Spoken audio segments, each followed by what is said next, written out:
Hello everyone, this is Bhavna. Welcome to my channel अर्थ नारीश्वर एक आत्मिक यात्रा। सो फ्रेंड्स, आज का ये वीडियो कुछ डाउट्स क्लियर करने के लिए बना रही हूँ कि स्पिरिचुअलिटी, मेडिटेशन, एसेंशन जर्नी को लेके ऐसे तो अनगिनत डाउट्स होते हैं सबके मन में, लोगों के मन में, पर एक ऐसा डाउट भी होता है जो कि उनकी असेंशन में ही बाधा बन जाता है, उनको इनर वर्क में आगे बढ़ने ही नहीं देता है। और डाउट ये है कि क्या ये मेडिटेशन, इनर वर्क रियल होता है क्या इनके सच में बेनिफिट्स होते हैं? काफ़ी लोगों के कमेंट्स आ चुके हैं इसी तरीके के डाउट्स पे कि मैं मेडिटेशन करती हूँ तो रिजल्ट्स कब मिलते हैं इसके। कुछ लोग 10 दिन, महीना भर ट्राई करके देख लेते हैं और फिर गिव अप कर देते हैं क्योंकि उनमें पेशेंस होता ही नहीं है। उनको रिजल्ट्स जल्दी जल्दी चाहिए होते हैं, पर एसेंशन की जर्नी में पेशेंस रखना बहुत ज़रूरी होता है फ्रेंड्स। और कुछ लोग तो इतने टॉक्सिक होते हुए भी कॉन्फिडेंटली बोल देते हैं कि हमें तो हीलिंग की ज़रूरत ही नहीं है, पर उनके वुंड्स, पेन सब चेहरे पर दिख रहा होता है, तो साफ मना कर देते हैं कि हमें नहीं करना कोई इनर वर्क।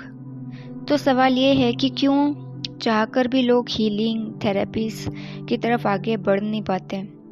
अंदर से उनकी स्पिरिट पूरी तरह से टूट चुकी होती है। तो कारण है हर एक व्यक्ति का अपना कार्मिक बैगेज। बहुत सारा कर्मा और डेंस एनर्जी चक्रास को ब्लॉक करके रख देती है। पास्ट लाइफ्स की जितना भी कर्मा किया होता है लोगों ने, जो डेंस डार्क एनर्जी होती है वो चक्रास को पूरी तरीके से ब्लॉक कर देती है। और तो वो डार्क एनर्जी व्यक्ति को स्पिरिचुअल पाथ पे आने ही नहीं देती है। इसलिए कहते हैं ना, कुंडलिनी जागृत होना अपने आप में सौभाग्य की बात होती है। कुंडलिनी जागृत होना मतलब जैकपॉट लग जाना किसी के लिए, वो भी आज के टाइम में। और कुंडलिनी शक्ति, द फेमिनिन पावर, पापियों में कभी जागृत नहीं होती है। जैसे जिनमें राक्षसों वाले गुण होते हैं, राक्षसों वाला जीवन जी रहे होते हैं, जीते हैं, मांसाहार खाते हैं, अल्कोहल पी रहे, जो सिर्फ अपने लिए जीते, किसी की जान की, इमोशंस की उसको रत्ती भर भी फिक्र नहीं।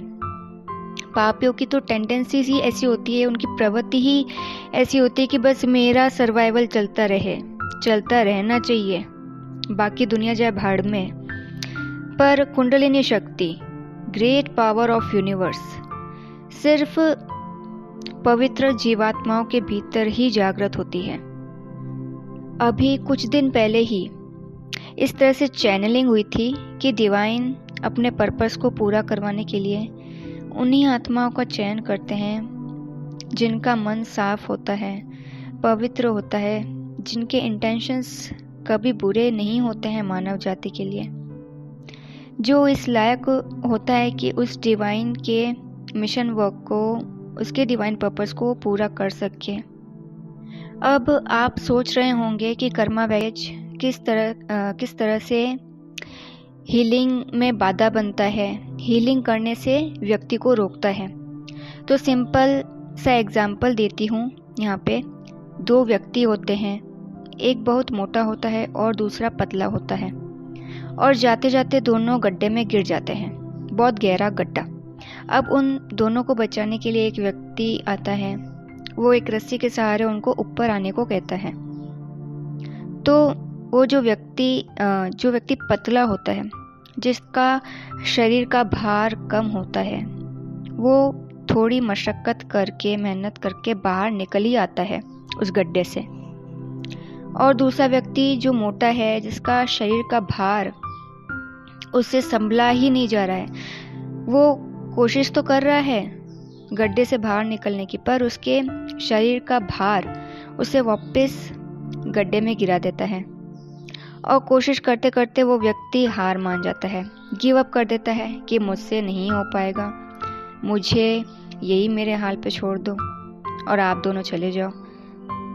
अब मैंने शरीर के भार का उदाहरण सिर्फ ये समझाने के लिए दिया है कि जिसका भी कर्मों का भार कम होता है, जिसने ज़्यादा बुरा कर्मा पास्ट लाइफ्स में किया ही नहीं, उस व्यक्ति का अध्यात्म, हीलिंग, इनर वर्क, इन सब में आने के जो चांसेस होते हैं ज़्यादा होते हैं। और जिसका कर्मों का भार ज़्यादा होगा, डेंस एनर्जी होगी, हैवी एनर्जी होगी, जितना ज़्यादा बुरा कर्मा होगा उसका, तो अगर वो कोशिश करता भी है तो उसके अंदर की वही डार्क एनर्जी उसको वापस पीछे खींच लेती है। फिर उन्हीं लोगों के मन में आता है कि हमें हीलिंग की ज़रूरत नहीं है, हमसे मेडिटेशन हो नहीं रहा, मन नहीं लग रहा है मेडिटेशन में। तो हीलिंग करने का मन इसलिए नहीं है क्योंकि उन लोगों में कर्मों का भार बहुत ज़्यादा होता है। इसलिए हमेशा से कहा जाता है कि कर्मों पे ध्यान देना बहुत ज़रूरी है, सोच समझ कर कर्म करने चाहिए। जैसे एक मोटे व्यक्ति को कहा जाता है, सलाह दी जाती है कि वो एक अच्छी और बैलेंस्ड और हेल्दी डाइट ले, ताकि उसकी बॉडी ही उसके लिए ट्रबल ना बन जाए। तो फ्रेंड्स, आई होप अब आपका ये डाउट भी क्लियर हो गया होगा कि क्यों कुछ लोग आसानी से आध्यात्म में प्रवेश कर जाते हैं, कुछ नहीं कर पाते हैं, क्यों कुछ लोगों की कुंडलिनी आसानी से जागृत हो जाती है और कुछ की होती ही नहीं है, 1000 कोशिशों के बाद भी नहीं। तो कारण है सिर्फ उनका कार्मिक बैगेज। पर फ्रेंड्स, यहाँ हार नहीं माननी है। कर्मा थे पास्ट लाइफ्स के, हो गए, अनअवेयर भी रहे। अब पास्ट लाइफ्स के कर्मा हैं तो चेंज तो कर नहीं सकते। हाँ, हम कोशिश कर सकते हैं, अपनी मेडिटेशन, अपनी हीलिंग, अपने इनर वर्क को कंटिन्यू कर सकते हैं। अब अपनी कर्मा है जो कार्मिक शीट है, गुड कर्मास क्रिएट कर सकते हैं, अपनी लाइफ को हम अच्छा बना सकते हैं। क्योंकि गड्ढे से बाहर आना मुश्किल तो है पर नामुमकिन तो बिल्कुल भी नहीं है।